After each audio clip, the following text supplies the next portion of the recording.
morning. Good morning, good morning. Can we have everyone kind of squish over into this central area? Would you mind scooting over? The panelists, I guess, will be up here in a second. But if you wouldn't mind all coming to the center, we'd love to squish you all. Hello, come on in, y'all. Thank you. All right. Good morning, everyone. Welcome. Thank you for being here. My name is Kaylee Emmerich, and I'm a part of a team here in North America called Google for Startups. And I am also a Chicago-based Googler. But more importantly, I am a major fan and supporter of Ebony Scott and the incredible work that she does at Family Independence Initiative. Yes. So we are here today to celebrate the 1-year anniversary of Family Independence Initiative being here in Chicago, and are excited to have Ebony, but also several members of the Family Independence Initiative team from the corporate side, the national team here. So thank you all for being here as well. And excited to celebrate this 1-year anniversary also as we reflect on the birth week of Dr. King. So Google has been honored to support Family Independence Initiative nationally and here in Chicago with over $2.5 million in funding and grants. So we're excited to have you all here this morning. And we will hear from Ebony and from an amazing lineup of expert panelists in just a moment. But before we do that, I just wanted to say thank you for making time this morning to be here. And with that, we'll play a video. Thank you. In this country, we've built a really strong narrative that the working poor can't be trusted. That when I was struggling with poverty, if my mom was given $100, somehow she was gonna blow it. When my mom could make $100 stretch out further than anyone.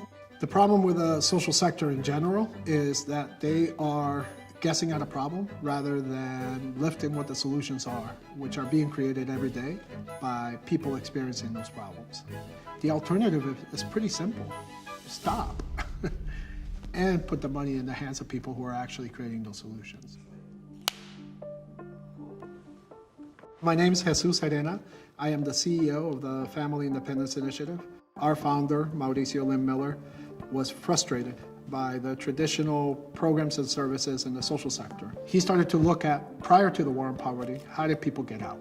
And the answer was community. It was people betting and supporting one another.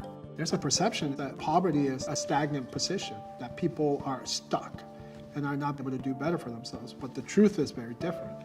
For the 40 million Americans at or below the poverty line, within a 4-year period of time, 75% of them will move above that poverty line out of their own doing. The problem is, within 5 years, 50% will fall back in. People are trying to get to a better place. But to be able to sustain that mobility, we need to recognize it and to drive more investment towards it. So what we do at FII is directly invest in low-income communities. The way that it works is that families self-organize in groups of about 5 to 7 households altogether.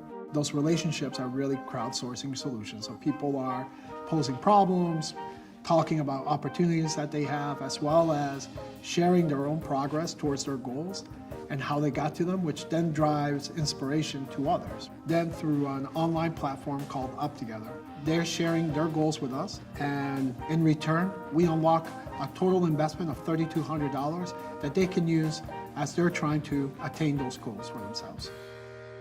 That direct investment piece, letting people have their own agency to choose what success is and how to drive for it. To us, that's the alternative. We saw a woman whose kids' grades went up, and we really couldn't explain it.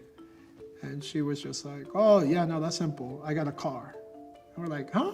And she was like, yeah, no, I got a car. I no longer have to rely on public transportation to be able to bring all 4 kids to school. And one of those kids suffers from chronic asthma. So anytime he had an episode, they all had to stay home. And now we don't have to do that anymore. It's asking people what they need and investing in that instead.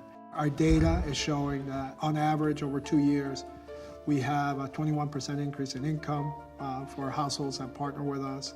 Savings go from $100 to over $1,000. Out of the $3,200 that we're investing over 2 years in these households, we see a macroeconomic effect of about $15,000 over that 2 years. My frustration doesn't come from how huge the problem is. My frustration comes from that the solution already exists and nobody's paying attention.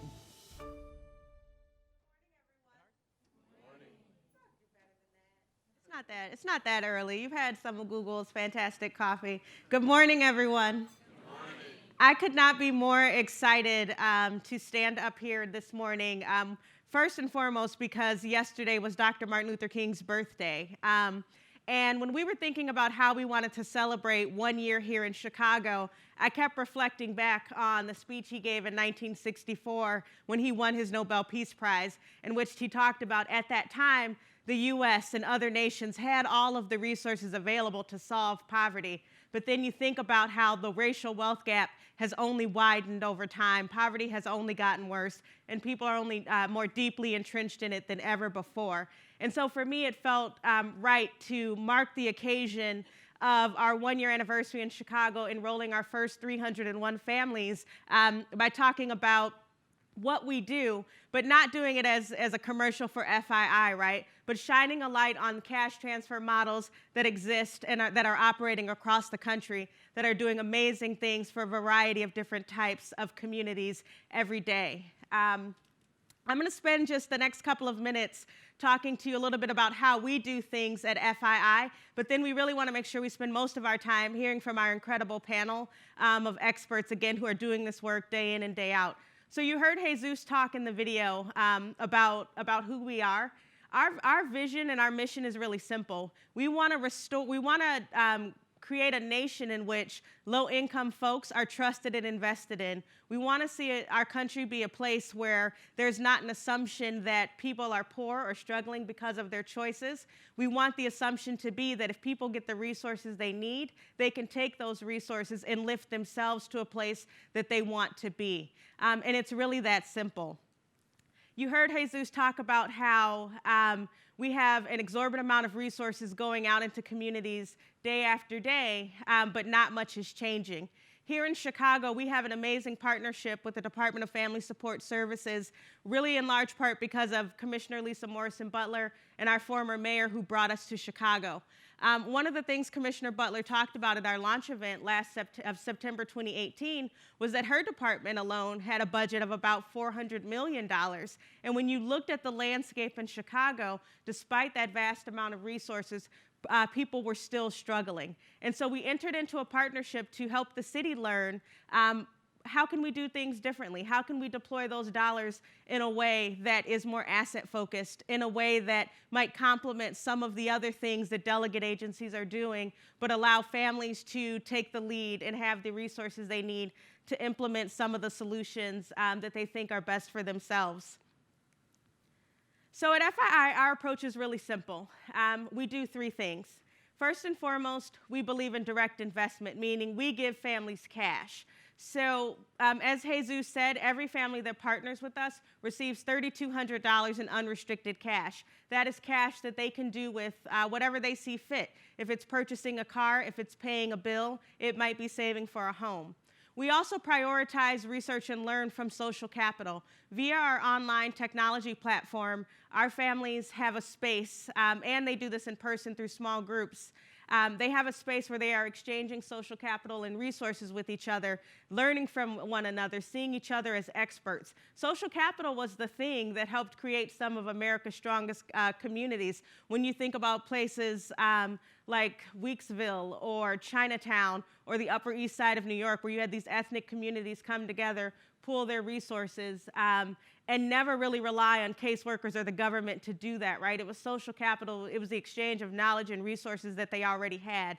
And the third way that the third part of our approach is by creating agency. We don't do anything at FII that families can do for themselves. As an organization, we really focus on creating the space using technology for the exchange of social capital and for the deployment of dollars. We then leave it up to families to build out their networks and take control and make decisions for themselves. Our technology platform is called Up Together, and I think it's one of the coolest things that exists, but I'm also slightly biased because I work there. But on our platform, we have two types of users. We have our members, who are hardworking families from all across the country, and we have our partners. Our partners are institutions that are interested in direct investment. They are government, they are philanthropy, they are academic research institutions, and they are loading dollars onto our platform that get deployed out to our members. And then on the academic and research side, they're also learning from the vast amount of data that we are collecting from our families routinely. The way that it works is it starts by making those investments in the strengths of people in their communities. We then connect those communities to one another so that they can exchange social capital. And then we begin to evaluate what's happening as a result of the social capital exchanges and the direct cash investment, so that our partners on the platform and government and other institutions can learn and adjust their approach in the way that they do work within communities.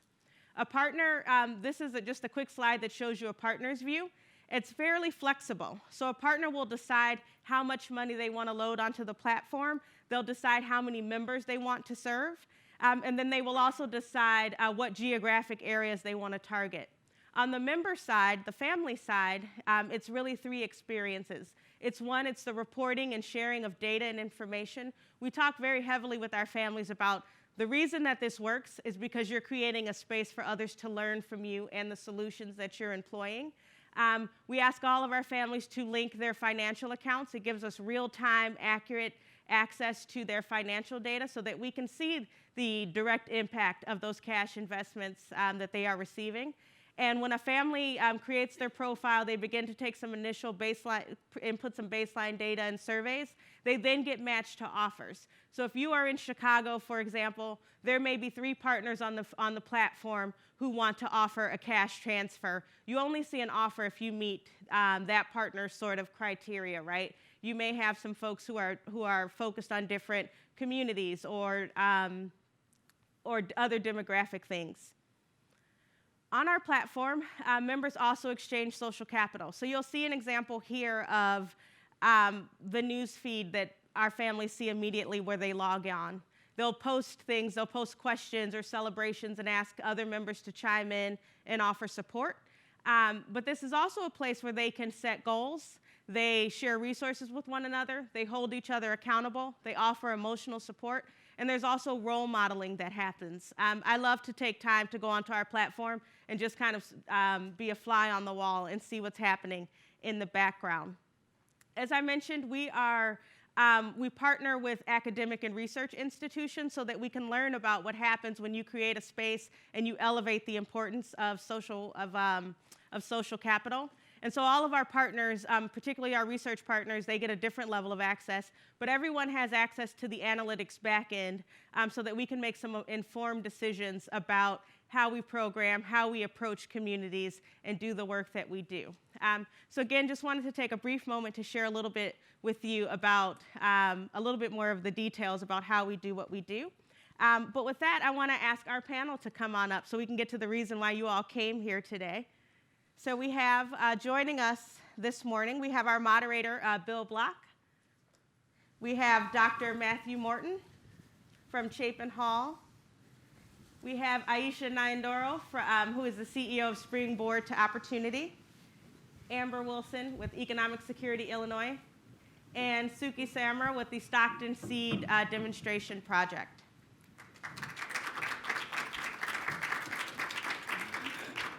I want to take a brief moment just to introduce our moderator, someone who I recently had the opportunity to meet, who I've found his work to be really inspiring, and I'm so honored that he was able to join us today. Bill began his career in Washington as a law clerk to Justice Harry Blackmun on the U.S. Supreme Court. He moved to Seattle in 1977 with a law practice focused on complex real estate transactions on behalf of both private and public entities, including the King County and Tacoma Public Housing Authorities. His civic involvements focused on housing and homelessness, including serving as the chair of the Seattle Housing Authority Board of Commissioners, president of AIDS, president of AIDS Housing of Washington, now called Building Changes, and board member for DESC and Mount Baker Housing Alliance. In 2005, he left the law to become the director of homelessness to become the director of the Committee to End Homelessness, the public-private partnership responsible for the public-private partnership responsible for the administration of Region X. No, I'm sorry, responsible. My print is so tiny, I apologize. Gotta get you. Responsible for the homelessness system in Seattle-King County. In 2013, he became HUD Regional Director for Region X, Alaska, Idaho, Oregon, and Washington, and later a special consultant on homelessness to HUD. In 2017, he stepped down from HUD and has returned to the law, working on civil rights and civil liberties while utilizing the Block-Leavitt Foundation to invest in rigorous evaluations of homelessness interventions. Join me in welcoming Bill Block. And I'll turn it over to you. Great. Thank you. And really, the long introduction should have been for the panelists, because they're who we're here to hear from. And we're going to hear from 4 people who are involved in projects which are all following the principle that when we invest in people, allowing them to decide how that investment can best be used, empowering people to make those decisions, really transforms how our system works. And I'm going to ask each person to talk about how their program is doing that. But first, I want to ask Matt, tell us a little bit. In the United States, that sounds like a new idea. We have a lot of programs which are very prescriptive. You must do this. You must jump through these hoops. The idea of telling someone you know best what you can do with this investment sounds new. Is it new? It's not new. So I bring an international background, working as an economist for the World Bank previously, and now very much domestically on youth homelessness issues. And when I came to the U.S., I was really surprised to see, how much this is thought of as a new idea. It's really not. It's existed internationally for quite a while. In fact, 130 countries across the world, particularly low and middle-income countries, are doing some form of an unconditional cash transfer, cash assistance, and about 60 more doing conditional cash transfers. Started in Mexico in the early 1990s with a big national government-sponsored program when Mexico said we wanted a less paternalistic social protection program with cash assistance. Asked for the World Bank's help. The World Bank said, no, that's not really our thing. And so Mexico went ahead and did it anyway and had a rigorous evaluation of a major cash transfer program for rural poor families, showed great results. Now the World Bank is investing billions every year in cash transfers, and we see this significant outgrowth. And I'd say outside of the medical sciences, I think cash transfers are probably among the most evaluated interventions in the world. There have been about 165 rigorous impact evaluations now of some form of cash transfer in about 60 countries. So, panelists, you brought that idea to the United States. Tell me a little bit first about yourself, but then tell me about the program that you are operating and sort of why it's made the choices it's made as to who to serve and how to serve them. Sure. Suki? I'm Suki Samran. I serve as the director of the Stockton Economic Empowerment Demonstration, also known as SEED. And we're based in California's Central Valley. So a little bit of context on Stockton first. Like I said, based in California's Central Valley, just about an hour away from the Silicon Valley, but vastly different in terms of the economic reality of our residents. So we are nearly 1 in 4 experience poverty in Stockton, and we are 18th in the nation for child poverty. We're a city that previously made national headlines for being the first before Detroit to declare bankruptcy and for having a higher per capita murder rate than Chicago and Afghanistan back in the 2009-2010 era. We're doing a little bit better now, still experiencing a large amount of poverty and income disparity. And so when Mayor Michael Tubbs came into office, he really focused on an opportunity agenda that's premised on this belief that the best investments we can make are in our people. So with that, we launched SEED. We are the nation's first mayor-led guaranteed income demonstration, giving 125 randomly selected folks $500 a month for 18 months. We started in February of 2019, and we'll be ending in July of 2020. So it's an 18-month demonstration project. We have 3 key components. We have a research component, storytelling and narrative change, as well as community engagement. My name is Amber Wilson. I'm with Economic Security for Illinois. We are working to provide economic stability for Illinois residents by way of how we address the tax system. Right now, with the way we're doing our taxes in Illinois, with the individuals who are bringing in lesser amount of money, it's not sustainable. So we are saying let's introduce automatic filing for individuals who already qualify for the Earned Income Tax Credit. Let's include more people to qualify for the Earned Income Tax Credit. So we believe that if you're a caregiver, if you care for a child under the age of 6, as well as a family member or a disabled family member, that you should qualify for the Earned Income Tax Credit. That also opens up our view of, or the way we think about work in Illinois, to say that individuals who are caregivers are contributing to society and they are working. We also believe that we should include ITIN filers. So those are individuals who work but they work but instead of using a social security number, they use an ITIN number. We also believe that we should include low-income students to receive the Earned Income Tax Credit. If they're in school and they're working, they should be able to file and receive the Earned Income Tax Credit. And we also want to expand the age group. So right now, the only individuals who can file and receive the Earned Income Tax Credit are individuals who are 25 and up to the age of 65. So we're saying if you're over the age of 18 and you're working, you should be able to file for the Earned Income Tax Credit and get that tax credit back. So we're working to expand. We're also working to up the amount of the Earned Income Tax Credit. So right now it is 18% of the federal amount. We're saying individuals should be able to receive 36% of the federal amount. And we're wanting, again, on that auto filing piece, for individuals to have to opt out of the Earned Income Tax Credit. Right now they have to opt in, and the issue with that is that too many people don't know what the Earned Income Tax Credit is, so they're not opting in and they're not receiving those dollars. We're saying make it automatic, where someone would have to actually choose not to receive the Earned Income Tax Credit, and they'd have that automatically. So that is the work that we're doing with Economic Security for Illinois, and I'm also working within the community to gather stories, just to present to the experts, to let them know the struggles that individuals are facing and why an additional $100 to $500 a month would be helpful to households for Illinois residents. Good morning, I'm Dr. Aisha Nyandoro. I'm the Chief Executive Officer of Springboard Opportunities. Springboard is a resident service provider based in Jackson, Mississippi. We provide radically resident-driven programs to families that live in federally subsidized affordable housing. And we pride ourselves on the fact that we are radically resident-driven. And what that means to us is that we trust individuals to know exactly what it is that they need for themselves and their families. It is our job to simply stand in support of helping them actualize those dreams. We have been in existence for about 80 years as an organization. We started in Jackson. We've since expanded to other communities in Maryland and Alabama as well. And about 3 years ago, we really began looking at this ideal of a guaranteed income or a universal basic income. And the reality for us is that in having conversations with our families and talking to them and being in relationship with them and understanding the challenges that they face, we began to become concerned that despite all of the wraparound programs and services that we were providing, we were not having an impact. We were not moving the needle on poverty.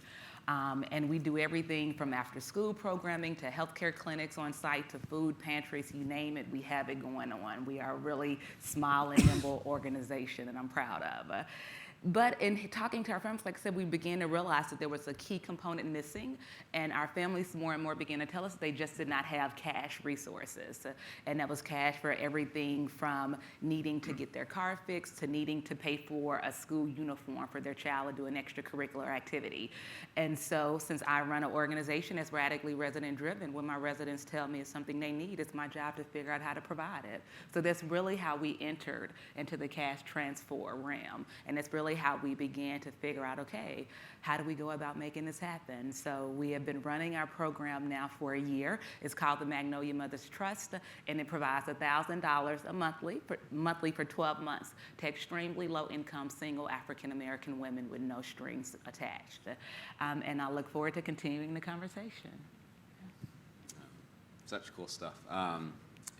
So I started work with cash transfers internationally, helping to set up a program with the government of Afghanistan for very extreme poor families who live primarily in rural communities in Afghanistan and faced regularized shocks every year in an economy that was very agriculturally based. They would get hit with frosts and floods and so on.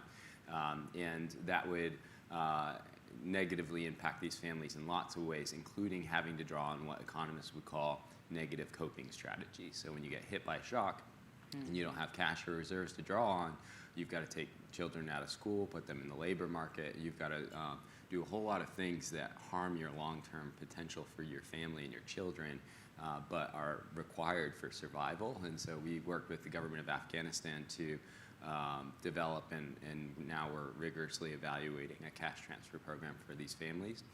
And in India, we moved into setting up cash transfers for adolescent girls and young women as part of an empowerment program. Initially, we were just including training and social programs, but we realized economic constraints were a real constraint to young women's empowerment, so cash transfers became part of that. When I came back to the US, I used to work for the Obama administration on children, youth, and families and youth homelessness. And now for Chapin Hall at the University of Chicago, I'm leading the national research around youth homelessness. We looked around and realized, well, cash transfers might be a useful intervention for this population as well. And so in New York City, the mayor's office asked us to do a system assessment in New York City of the services and programs for youth experiencing homelessness. We found that for youth who had very high levels of acuity or vulnerability, there were increasing stock of programs like permanent supportive housing. But for the vast majority of young people who were coming into the system and who needed help, there just wasn't a flexible intervention. And particularly for many youth of color and LGBTQ identifying young people, shelters and residential programs were overly restrictive and racialized and could be experienced as unsafe or discriminatory. And so we started to explore with the city the potential of a cash transfer intervention with supports as a flexible, scalable intervention for those young people who aren't being served by the system's existing inventory, to complement the system, not as a silver bullet.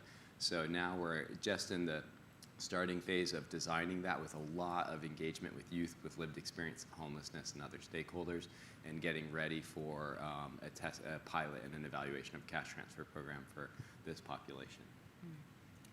So I want to open it up to anybody who wants to answer this, but springboarding off something that Matt said in terms of the way in which programs are racialized, we've discovered as you study the question that a number of programs are either structurally or staffed in a way that doesn't make them accessible to a significant portion of the population, predominantly people of color.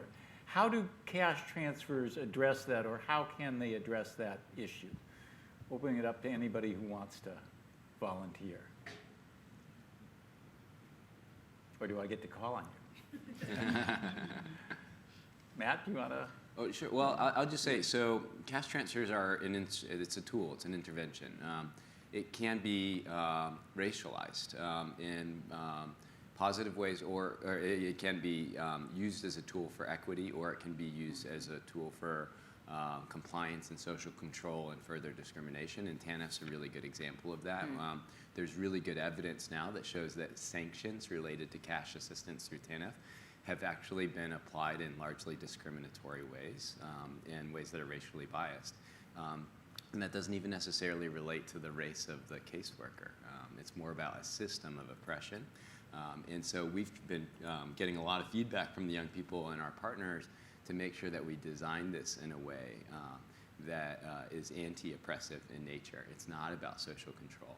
It's about agency and liberation.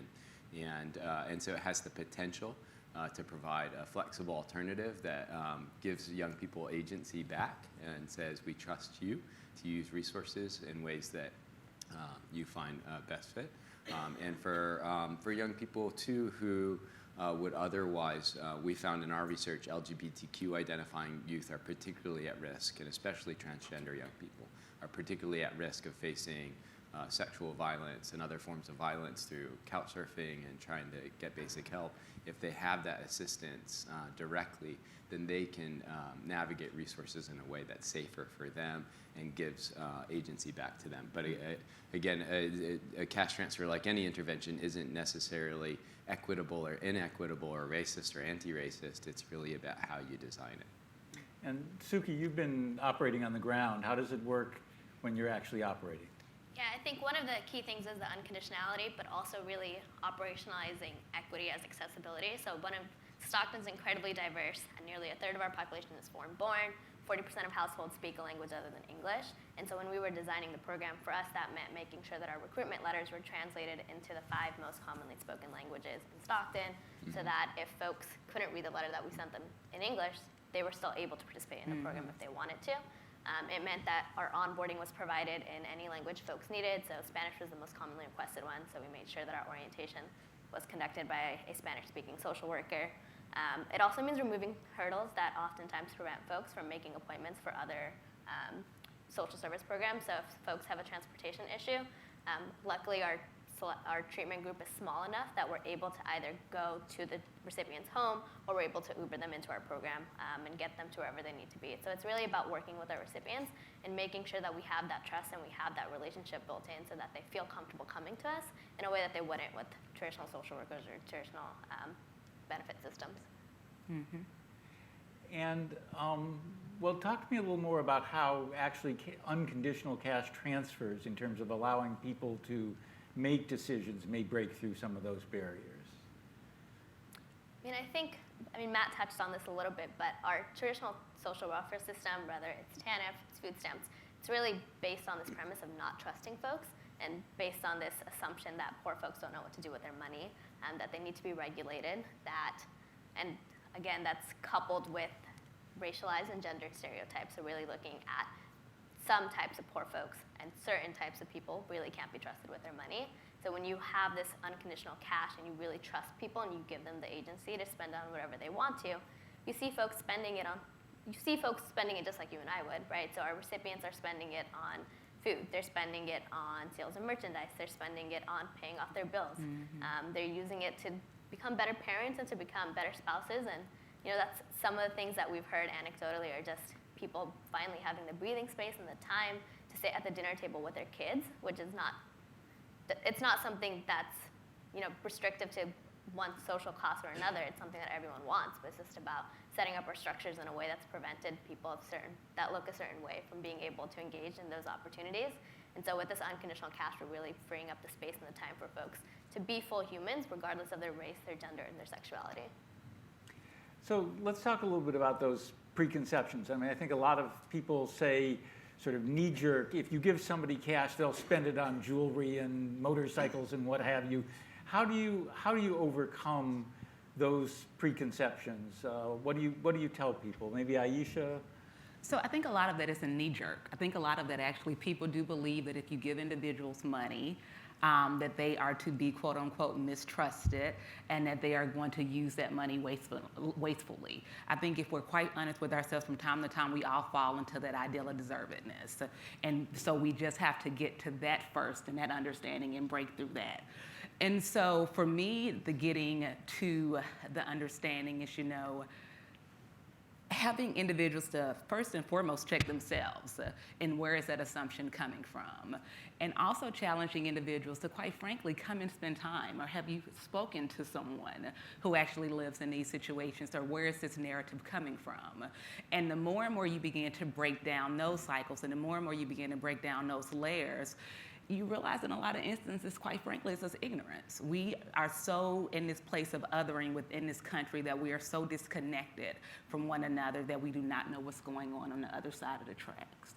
So when we give individuals money, like Suki said, we all know that folks are, not we all, excuse me, those of us who are doing this work, those of us working in community, those of us on the ground, understand what poverty looks like. So I know when I give my families money, my families are buying milk, my families are now having the bandwidth to go to their kids' after school program, my families are now going to get their nails done because that's a form of their self-care. And girlfriend, you go get those nails done, take me with you. Yeah. Because that's what we need in order to make it day to day. But the knee jerk or the idea that, okay, someone could use the money wastefully, that comes from you not understanding what is happening across the street or down the street. And so it would behoove individuals who feel that way to take a walk around your block, get to know your neighbors. And in Mississippi, 1 in 4 individuals live in poverty. That's right down the street. But in Mississippi, in a state where 1 in 4 people live in poverty, less than 2% of individuals use TANF. Why is that? So those are systematic issues. And so there are all of these pieces that, for me, like I said, in helping individuals understand what this really looks like, it's really changing the narrative. It's really introducing folks to my families. It's really challenging individuals. Where are your assumptions coming from? One time someone said to me, I was talking to a potential donor, and they said to me, how do you make sure folks aren't going to go use drugs? Where does that even come from? There's no data that backs that up. And I will admit I was quite triggered, and I said to that individual, that actually says more about you than it does to the families that I work with. I should not have said that, don't. But I was triggered. So, yeah. Just want to, I think that's so well put. And to just reinforce that this has been very well studied, and there across systematic reviews and multiple studies internationally, and the expectation in the public is constantly that money would be misused, and the findings are consistently that people use money where they need it most. It tends to go to basic consumption, food, housing, car, gas, those sorts of things, children's human capital. So over and over again, we're finding this really is more of a myth, much more of a myth than a reality. And the other thing is, I think, to the point of checking our own assumptions, what we often don't think about is who we're applying that assumption to. And Merrill Lynch has done an interesting study that showed that informally, we're giving cash assistance to young people all the time. Families give $500 billion every year in direct cash assistance to young adult children. That's what parents are giving. The problem is that it's being, of course, distributed inequitably. So you're 8 times less likely to get cash assistance above $5,000 as a young adult in this country from your parents if you're a youth of color or if you're a youth of low income background. So we as a society are already entrusting young people with huge amounts of cash assistance. It's just that cash assistance isn't being shared equitably with the young people that need it most to get through their lives. And Amber, you're doing a lot of sort of public education and lobbying of governments. What do you find them most responsive to as you pitch the idea of actually trusting people to invest for themselves? They've been most responsive to the stories. The proof is in the pudding, and the pudding would be the stories. Me, myself, I am in a unique position because I work for Economic Security for Illinois, but I'm also a participant of FII. I am a family from Family Independence Initiative.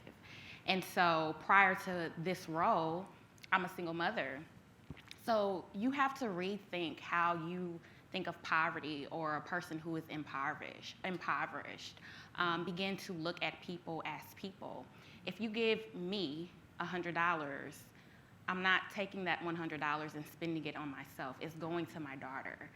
I'm not even necessarily spending it on the household. It is literally going to my daughter, whether that be shoes for school or art supply for school or barrettes for her hair or black pants for her choir performance.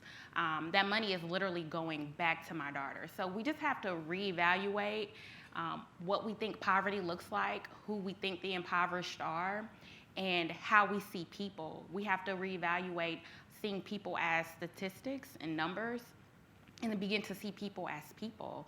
I'm college educated, yet I still dealt with overcoming poverty. I'm still a part of the Family Independence Initiative. No one would look at me and think that. And many people are surprised when they hear the things I've had to overcome. And it's because I don't fit the prototype of what the impoverished look like. I don't sound like the impoverished. But what does that really look like? And what does that really sound like? So to answer your question, it just challenges people to check themselves, their superiority, and they respond to the stories, the truth of the stories. But I think that's probably, thank you for that, I'm sorry. But I think therein also lies this part of the problem, once again, that a certain type of person who is impoverished or lives in poverty is worthy. We are all worthy of basic human rights by virtue of our existence, period. I don't care if you roll in off the street. I don't care if you are sitting next to me on a panel. We are all worthy of the ability to make sure that our kids have what it is that we want for our kids, that we are able to live out our dreams, that we are able to actualize our dreams. And that is not my right or anyone else's right to say that's not the case. We have gotten into a place where we are so criminalizing so much as it relates to poverty that basic needs are now seen as luxury. Transportation is now a luxury. Education is now a luxury. Milk is now a luxury. These things are not luxuries. These are your basic rights by virtue of God waking you up every morning and allowing you to walk out your door still. Thank you. So Matt talked about the number of international studies that have shown that when you let people invest in themselves, in fact, they invest more productively than if you prescriptively tell them exactly what they have to do. Suki, what are you doing to sort of study the effects of your program in Stockton? Sure. So like I said, research is one of our 3 prongs, and so we're being evaluated by a team of researchers at the University of Tennessee and the University of Pennsylvania. And they're applying a mixed methods approach, which means that they're doing interviews and they're also doing your traditional things that you think of in research. So we have long-form surveys collected once every 6 months, and we do monthly text-based surveys. Our research questions there's 2 main ones. One is, how does a guaranteed income smooth income volatility? So the sort of monthly change that folks are seeing in income with the rise of the gig economy and with decreasing workers' rights, how can a guaranteed income mitigate that? And then second, how do changes in income volatility impact physical and emotional well-being? So we're asking questions like, are folks happier? Are they less stressed? Are they less anxious? And our research is really community-driven. So we have a community dashboard that launched in October of 2019 that displays our data in real time.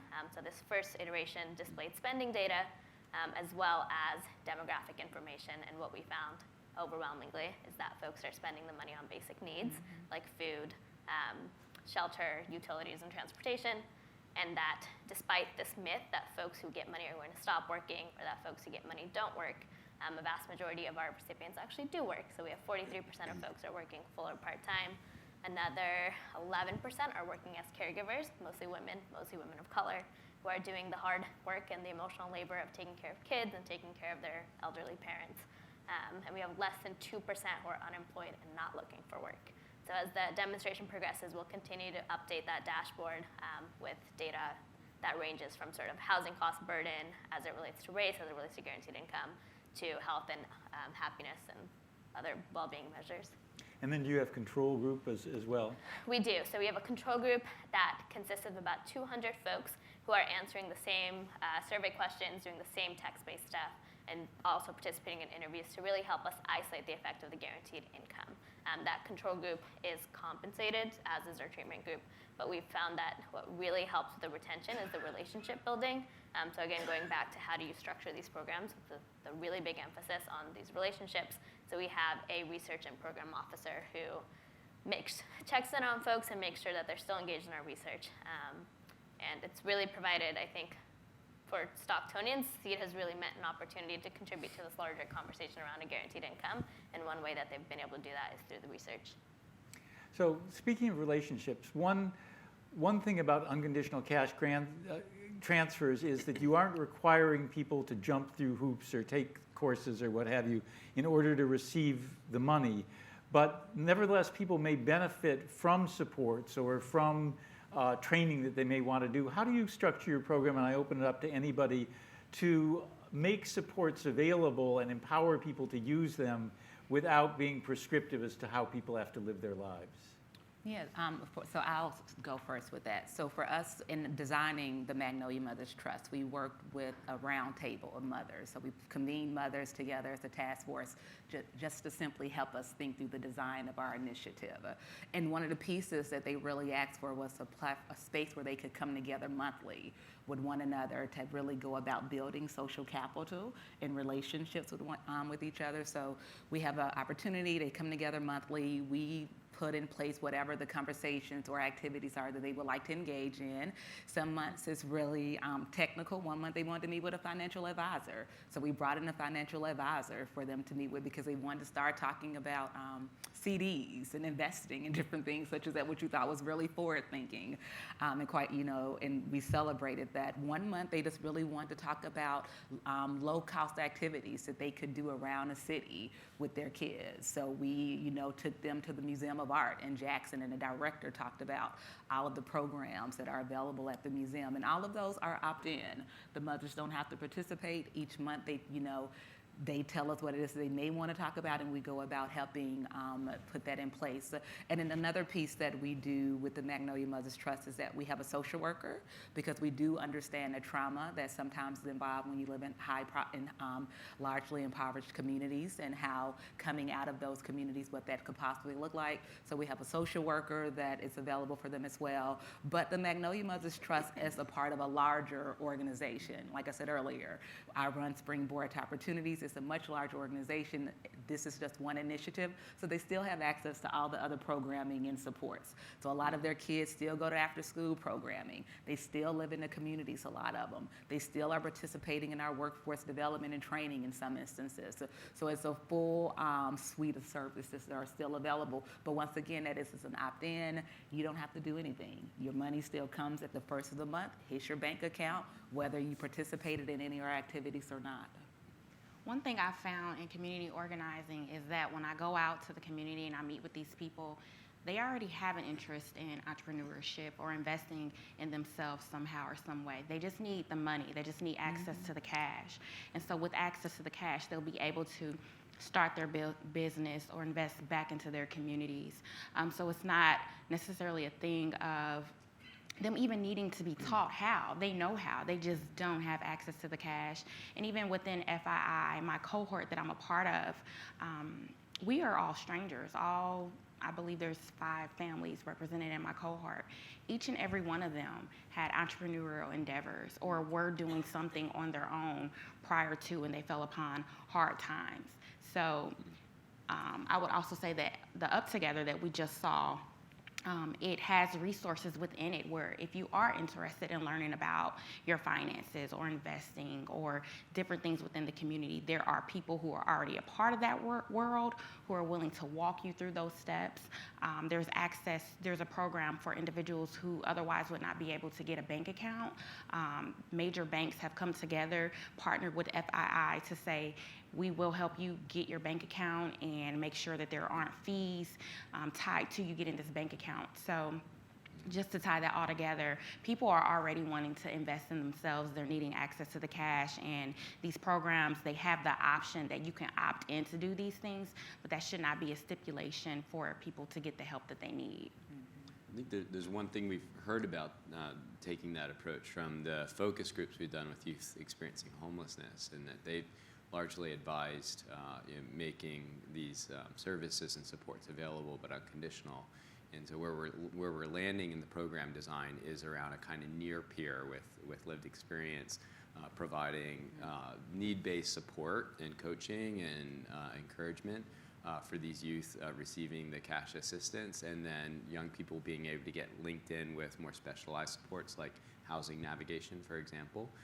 But one of the reasons that young people and some of the community members said that was important was that when it's a condition, when they're required to participate in these services, it really makes the program about sanctioning and monitoring and enforcement. When it's unconditional and it's voluntary, it puts additional onus on the program to think about how to set that program up and deliver it and those services in a way that young people see it as valuable and they want to. So it's no longer about sanctioning them if they don't participate. It's now about creating a program that's attractive enough that they want to participate. So I've got other questions, but I want to make sure that we have time for audience questions. So anything anybody wants to ask any of the panelists? And we've got Ebony will be our mic runner. Good morning. My name is Nicole Johnson. I'm wondering, how would you layer an intervention like this with other philanthropic and maybe public-private investments within the area. And I'll give you some context. Here in Chicago, we have a couple of the foundations that are doing major, like $1 million investments in resident-driven programs. The city also has an Invest Southwest initiative whereby there's a framework to encourage private investment on the south and west side. So how would you envision getting all the different players conversing about these issues and layering these interventions on top of each other? One thing I really appreciate about FII is, and what we've had discussions around, is they really think about this less as a program and more about filling out a system, and that's how we've thought about it in youth homelessness. We are very careful not to describe cash transfers as a silver bullet. Cash transfers by themselves are not going to end youth homelessness, and so I think to answer your question, I think cash transfers can play a really meaningful role as part of a broader system of supports and services. And some foundations or funders might want to invest in the direct cash assistance or the research and evaluation around that. Others might want to think about the supply side. So cash is a demand side intervention, but you still might have broken education systems. You still might have unaffordable housing. You still might have, or discriminatory housing. You still might have a lack of quality job training. So if you've got certain goals around the cash assistance, and those goals often depend on both demand and supply side. And so I think funders and city agencies can think together about a system that addresses both sides of the equation, and then figuring out who fits in where. But if those are siloed conversations, then they're never really thinking about the full system that needs to be put in place. And I'll just add to that, in Stockton, it is about recognizing that guaranteed income isn't a silver bullet. So SEED is nestled within a larger collective impact model. We've in the past 2 years, we've launched the Stockton Scholars, which is a place-based scholarship initiative for any high school student who graduates from Stockton Unified School District. We have Advanced Peace, which is a gun violence reduction strategy.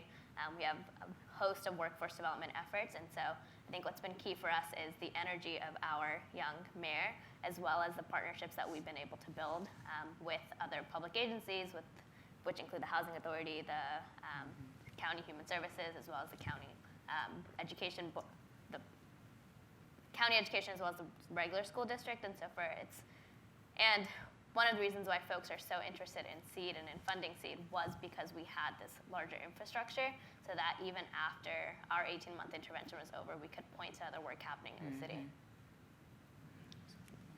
And just to riff on something that Amber stressed earlier, I think another element that cash transfers do is remind all the other systems that the people who are being served need to be valued, respected, listened to, and in control of what is happening to them.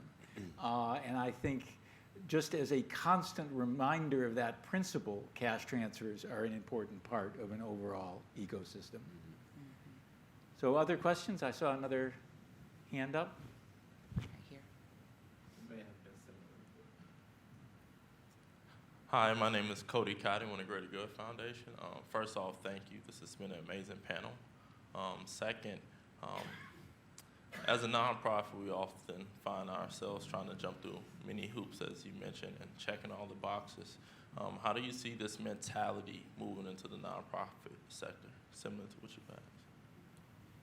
How do you see them? I missed a part of the question. How do you see this mentality moving into the nonprofit sector, being able to give a certain amount of cash transfer to a nonprofit, knowing that they've been focusing on this issue for about many years now, right? So they probably know how to handle it. Definitely nonprofits that have feet on the ground. So I think for us, or for me, the pushback on that would really be where it's philanthropy in this conversation. So there's a lot of traction on the nonprofit side because we are those on the ground, boots on the ground, seeing what the needs are. And so it's really how do we begin to more swiftly change the perspective and mindset of philanthropy in helping to fund this work. Because in funding cash transfers, it is very difficult. So, funders will fund the research, they'll fund the policy, they'll fund the leadership training, they'll fund the XYZ. They're not gonna give me no money to get to people without strings. Aisha, where is your string? There is no string. Why can I give you money without a string? You need a string. And that is the honest to God reality of it. So we really have to get to where it's philanthropy in this movement. And because if we're being honest, a lot of the patriarchy that is there and the systems that we're trying to move is still there in philanthropy. So we need philanthropy to move as swiftly as we are. We need them to take off some of the barriers. We need them to stop being widget makers and really decide that they want to be the widget machine and the wizards that they all are positioned to be.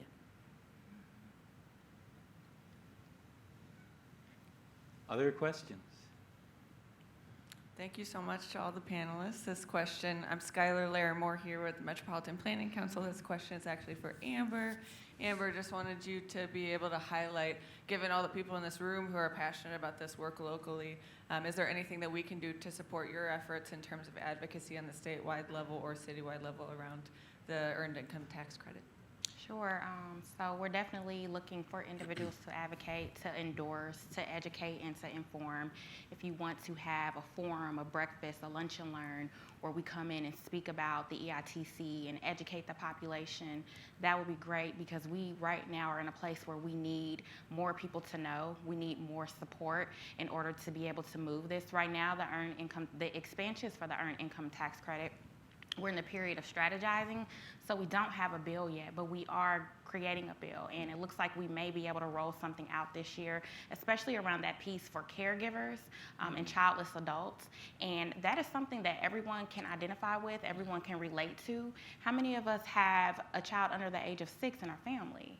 How many of us have an elderly family member or a disabled family member? So that's something that hits us all at one point or another. So really, if we all can just come together and rally behind the earned income tax credit being a solution, even for the population in Illinois that just lost their SNAP benefits due to unemployment and not having any children and not meeting that age limit, the EITC serves as a solution for this population of people. So if we can come together and rally behind the EITC as solutions to some of the poverty issues that we're dealing with in Illinois, to advocate for how this does impact our community, how it does benefit the financial structure in Illinois, and how it does make the tax system more sustainable, that'd be extremely helpful. So let me interject with just a question of my own. One of the questions was, what can we do to help? Who have you found to be your biggest allies, or maybe your most surprising allies, as you've implemented your programs? So surprisingly, we found businesses to be an ally, as well as those who are typically more conservative. Again, going back to that caregiving piece, the conservatives, they know that at some point mom or dad is going to go into retirement, and mom and dad does not want to go into assisted living facility or a nursing home facility, and that means the burden of mom and dad falls back on the child, as well as the expenses. And so having access to more income, or additional income, no strings attached, is going to help them too. Also businesses, we know that when the economy is thriving, people are spending and putting that money back into the economy, and those businesses are being supported. So business owners are very supportive of our mission and our goal. And Aisha and Suki, the same question for you. Yeah, so our biggest allies are individuals, and particularly when we're talking about funding, individual philanthropy has surprisingly been our biggest ally and our biggest resource for moving our work forward. So it's individuals who are high net worth individuals who just for whatever reason get it, understand the work, understand the complexities for the work, understand the need to do something bold and different, and the timeliness of what it is that we're trying to do. So those have been our biggest allies in helping to move our work forward. Yeah, similarly, our biggest allies have been philanthropy. And I would also add that because our biggest champion is an elected official who is heavily blue and very super liberal, our program has become inherently political. And so Mayor Tubbs has gone into like Twitter fights with Sarah Palin and Chuck Woolery. And so we've seen the conversation has been heavily split amongst like traditional liberals and traditional conservatives, especially with the 2020 emphasis on a universal basic income. So other questions from the audience? Good morning. Thank you guys for being here. My name is Darcelle Washington. I have an organization called Mentoring You. It's a college and career readiness program where we help low-income first-generation students get prepared for college and get prepared for the workplace. And like my friend Cody here, it's always a struggle with getting people to support and invest, even though they see the work, they see the boots on the ground. So my question is for Aisha. I wanted to know when you have these conversations with individuals or philanthropists, what does your pitch look like to share the great work that you're doing to get these people on board with what you're doing to support and to want to invest? Well, Darcelle, I just told y'all I was triggered and I went off on a funder, so I don't know if I'm the best person to ask. But, you know, quite frankly, you know, not to be snippy, my pitch is always the stories. It really is because over the years in doing this work, I have become acutely aware of how most folks really just do not understand what it looks like to live in poverty. And so it really is introducing individuals to our mothers. And so whenever I am doing a talk or a panel or a pitch, that is always front and center. Oh, let me tell you about XYZ. And it really does help to humanize and bring in the human aspect of it. And it allows individuals to take a step back because we all can identify with a mother who tells a story about needing $25 to buy a cheerleading uniform for her daughter. Or a mother who talks about the pain that she dealt with when her son got an infection because she didn't have the $130 that he needed for his circumcision. Or a mother who had to quit her job because she hit a pothole. So that's the part that I go into, and then I lead into all of my soapbox about the systems and policies and XYZ and how much this costs and how they should do better. But I always start with the stories of individuals and really naming those individuals. So not just the story. I say, oh, this is Sierra, or this is Tacola, or this is Arania. So really, you know, positioning and making it very human and not assuming what other folks know. Because like I say, what I've learned, quite frankly, is that individuals are quite disconnected from what this actually does look like. We get it from a number data point statistics, but coming face to face with what that looks like, a lot of folks just don't know.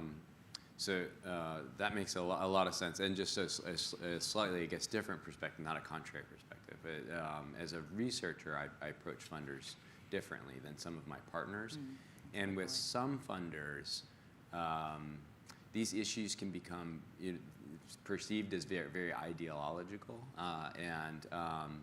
and those knee-jerk reactions get provoked when they're brought by advocates sometimes with a very strong ideological position for or against things like cash transfers. And we've had some of our partners, our more advocacy-oriented partners, come to funders who turn the idea down. When we as researchers, I'm a big nerd. I like long walks on the beach and evenings of designing unbiased sampling strategies, and I come to these some of these funders with a fair amount of nerdy humility in this to say, we want to learn. We're interested. We think there's a lot of potential. That's why we're investing our time and energy in this. But we want to know not just are these good or bad, but under what conditions do they work? And for what populations do these types of supports work best? And for us, some of the funders that were previously unwilling to engage in this were willing to engage when we brought that kind of curiosity and humility to the work to say, can you invest in this so that we can learn together, and then work with our city partners on public funding streams to scale up what we learn. So I want to make sure I have time for this question, and we may still have time for one more audience, but if the people in the audience were to ask you two questions, one is, where could I go to learn in much greater depth about cash transfers? And second, what resources would you give me to give the people who are really naive to this, to refer them to have them learn about cash transfers? What are those two sets of resources? What might you suggest? I say call Matt. I was going to say call you.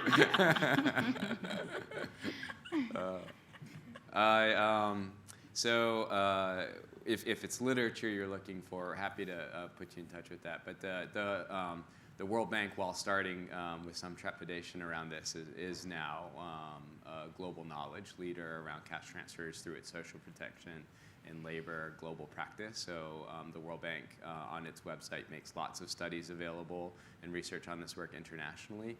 Overseas Development Institute is a nonprofit research institute. So for the international knowledge, you get a lot there. And the World Bank has a blog post. Give Directly is another nonprofit that's produced a lot of research on the issue. And then in the U.S., I think what's exciting is, we don't have a lot of opportunities for for us who are, involved in these relatively few efforts to move the cash transfer agenda and with systematic learning to come together.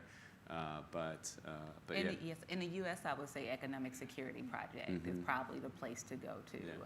I know I'm connected to them. SEED is connected to them. Economic Security Project Chicago is connected to them. Quite frankly, they were my entry point into this world about 3 years ago when they first began exploring it. And so they have a lot of research and resources available on their website, and they are the actual individuals, the entity here in the United States who's funding a lot of the research that's coming forward. And shameless plug, economicsecurityforillinois.org. We have information. We're also running an American Dream campaign, just saying how could access to additional funds a month, no strings attached, impact your life. And that goes for everyone, not necessarily those living in extreme poverty, or even if you don't consider yourself impoverished, how could additional income a month, no strings attached, impact your life positively? There's one other resource too. Stanford Basic Innovation Lab is in the process of doing a global international mapping of the evidence and then orienting that evidence around lessons for U.S. Policy context and implementing basic income. So you can keep an eye out on that website and that work too. Great, and I have time for one more question. I'm going to ask a question because I have the mic, and I'm just going to be selfish. I'm really curious, Matt, if you could speak to, given the population that your project will be serving in New York, can you talk a little bit about the role you see technology playing in, one, delivering the cash transfers, but also staying connected to the youth and collecting your data and research? Yeah, thanks for raising that, Ebony. And actually, it did come up naturally. We didn't even ask about technology, but young people reference the role of the potential roles of technology a lot when we were asking them to help us think through the design features of this program. And there are a few different levels at which technology could be really helpful. And one is on the cash payments itself. How do we make cash payments in ways that respond to the technology that young people use, mobile payments and so on, making sure they're flexible and accessible for a range of young people, and including thinking about mobile payments and electronic payments for young people who are undocumented, and setting up cash assistance in ways that are accessible.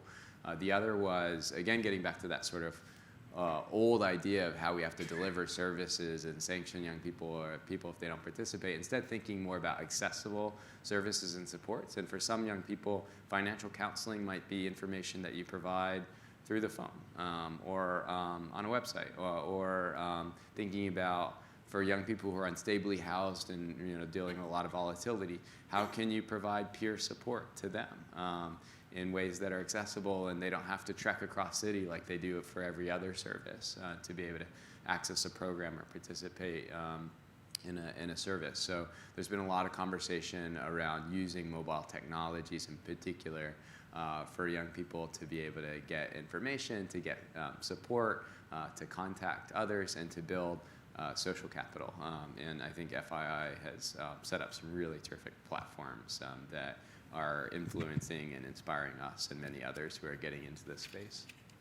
And we have about 2 minutes for anybody to add insights from their projects on that same question. For sure, FII has made an interactive website that is really easy to navigate. It's very similar to Facebook. It's like a social setting. You can meet other people in FII. You can connect with them. You have access to make a request for funds, or your funds can be sent to you directly without you going in and doing much, just because you're a member of FII. Our main method of communication with our recipients and control group folks is text. So that's been super useful in increasing responsivity. Great. Well, thank you all for coming. I hope we've piqued your interest and answered some questions.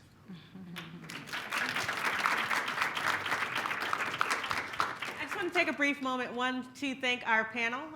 Everyone except Amber got on a plane and flew here to be with us. So we're just really appreciative of you taking the time out of your schedules, time away from your families, to share your learning and your expertise, so that we can all leave here better informed and thinking about the ways in which we can do this work more broadly in Chicago, but also in other parts of the country. So thank you again for being with us.